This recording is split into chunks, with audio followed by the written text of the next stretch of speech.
गंगा की इस कहानी को आप तक ले आने के लिए एनडीटीवी ने बीते साल एनर्जी रिसर्च इंस्टीट्यूट के साथ नदी की शुरुआत से लेकर आखिर तक का सफर पूरा किया, ताकि ये बताया जा सके कि गंगा को मां मानकर पूजा करने वाले ही इसे किस तरह से गंदा कर रहे हैं।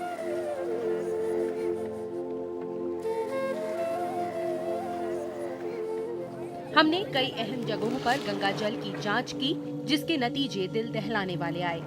यूपी में गंगा की हालत सबसे बुरी होती है, जहां फैक्ट्रियां, टैनरीज और घरों से निकली गंदगी गंगा में डाले जाते हैं।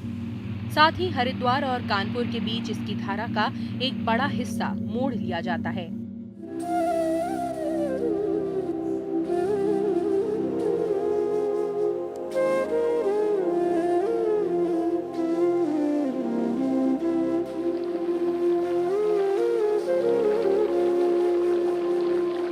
गंगा बिहार में धीमी रफ्तार से दाखिल होती है।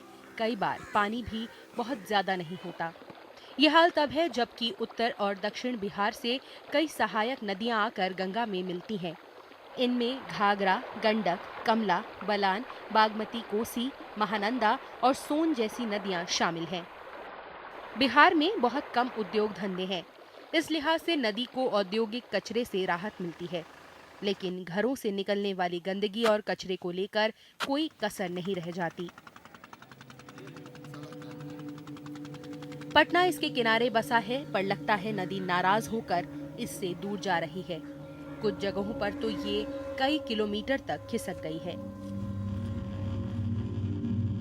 इसी में पैखाना करना, इसी में पानी छूना, इसी में सर्वक्रम करना गंदे के काम। गंगा डरे अपना साइड हो गए। इसलिए सरकार की सबसे प्रथम चांस है कि घाट को सफाई करना और गंदगी फैलाने वाले पर रोक लगाना, तभी यह साफ होगा। कोई बात हम लोगों को बोलेंगे तो मार भी खाएंगे, ऐसे लोग यहाँ पहुँचते हैं। हम इस वक्त बिहार की राजधानी पटना में हैं, जो गंगा के दक्षिणी किनारे पर बसा शहर है। गंगा यहाँ पर आकर कई सहायक नदियों से मिलती है, लेकिन अफसोस की बात यह है गंगा का रूप जो है वो यहाँ बदलता जा रहा है। कुछ ही साल पहले गंगा यहाँ से कई किलोमीटर आगे तक बहती थी शहर को छूते हुए, लेकिन आज गंगा यहाँ पहुँच गई है अपने शहर से काफ़ी दूर। पटना में शहर का सिर्फ 10% हिस्सा सीवेज सिस्टम से जुड़ा है, जिसका मतलब ये हुआ कि बाकी सारा कचरा सीधा नदी में जाता है। राज्य प्रदूषण नियंत्रण बोर्ड, जो दुर्भाग्य से इस देश में एक कमजोर एजेंसी है, इस पूरे हालात पर खुद को लाचार महसूस करता है। अपनी नाराजगी जताने के लिए बोर्ड ने गंगा के किनारे बसे सभी 21 नगर पालिकाओं को कारण बताओ नोटिस जारी कर दिया है। उसका जो फ्लोइंग वाटर जो हम लोगों ने देखा है बचपन में, वह चाहते हैं कि उसी अवस्था में इसको लौटना देखना चाहते हैं।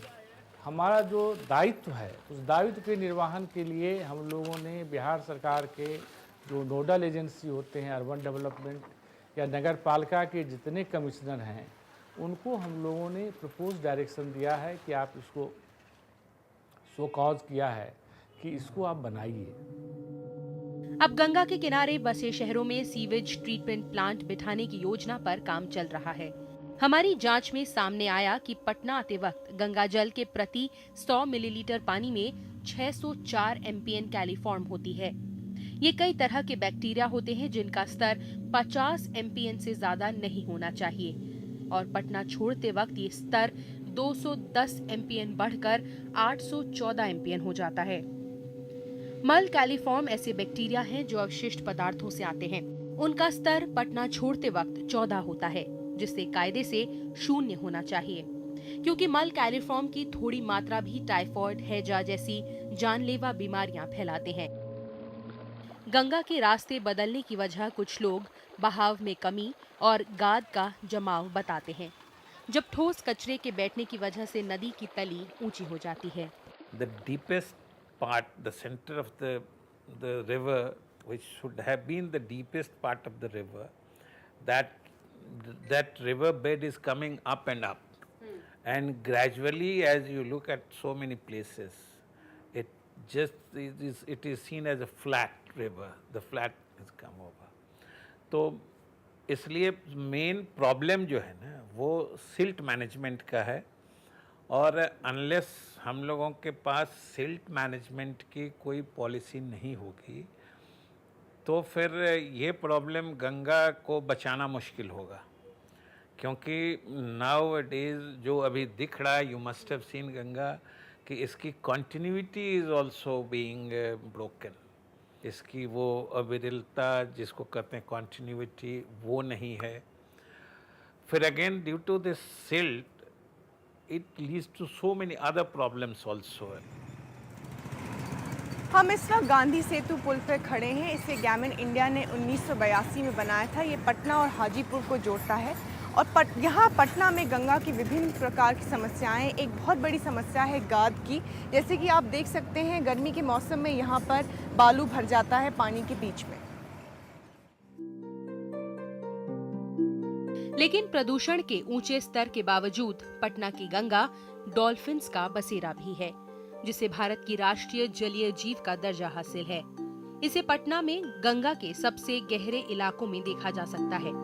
ये बात अलग है कि गंगा में डॉल्फिन्स देखने की बेहतरीन जगह पटना से आगे है। विक्रमशिला गैंगटॉक डॉल्फिन सैंक्चुरी के दायरे में गंगा का भागलपुर से कहलगांव तक का इलाका आता है। भारत में अब सिर्फ 2000 गैंगटॉक डॉल्फिन्स बची हैं, जो कुछ दशक पहले तक दसियों हजार हुआ करती थी। डॉल्फिन्स की गैर मौजूदगी नदी की सेहत भी बताती है। डॉल्फिन से मिलने वाले तेल के लिए उसका अवैध शिकार भी होता है, जिसका इस्तेमाल मरहम और मछलियों के चारे के तौर पर होता है। Vikramshila biodiversity research and education centre के संयोजक प्रोफेसर सुशील चौधरी के मुताबिक बीते कुछ सालों से डॉल्फिन की संख्या लगातार बढ़ रही है। जब उन्होंने डॉल्फिन संरक्षण पर काम शुरू किया, तब सैंक्चुरी सिर्फ कागजों पर थी और ज्यादातर लोग और मछुआरों को इसके बारे में कुछ भी मालूम नहीं था। This region is also known as Anga, the region of Karna of Mahabharata. So we decided that this region has given so much to us. So now this is the proper time to pay back. And from that day, we are conducting variety of research and awareness activities, education activities, outreach programs in the community.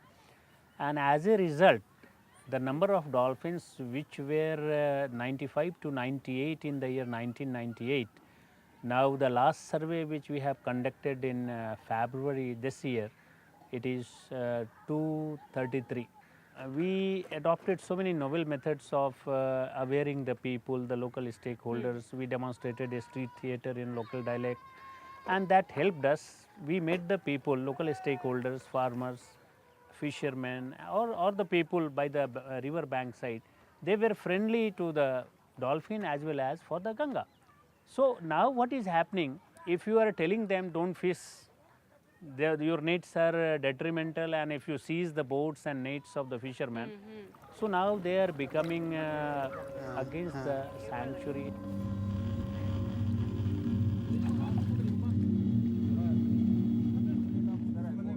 कोशिश ये भी हो रही है कि किसान और मछुआरे जिस जाल का इस्तेमाल करते हैं वो ज्यादा महीन नहीं हो, क्योंकि उसमें छोटी और नवजात मछलियों के लिए खतरा बढ़ जाता है।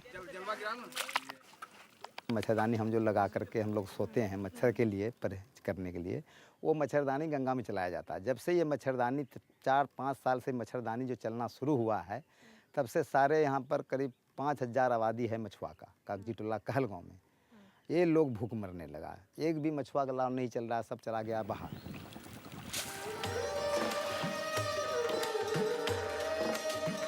विक्रमशिला सैंक्चुरी कहलगांव तक है और यहाँ तक के सफर में आप गंगा की खूबसूरती को उसके चरम पर निहार सकते हैं।